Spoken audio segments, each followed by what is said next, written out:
চুডলিং পং হাসতে হাসতে পড়বি তুমি ঢং চুডলিং পং ঢাকাইয়া শোয়ে আগে কর সবাই। কিরে বন্ধু, কি অবস্থা? কিসের এত টেনশন করছিস তুই?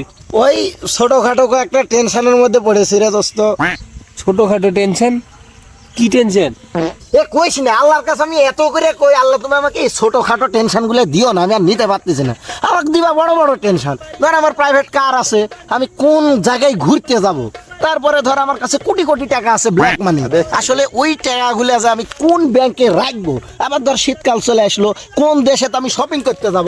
ধর আমি শপিং করতে গেলাম, কিন্তু শালা আমার প্রাইভেট প্লেনটা আমি কোন জায়গায় ল্যান্ড করাবো, এগুলো টেনশন করতে করতে আমি শেষ হয়ে গেলাম। তারপরেও আমার টেনশন কমতেছে না। এই তোর স্যান্ডেল 3 জায়গায় সেলাই করেছিস, আবার ছিঁড়ে গেছে। স্যান্ডেল ছিঁড়ে গেলে এটাই সবচেয়ে বড় টেনশন। खत्म। সবাই bye bye, tata, good bye, गया।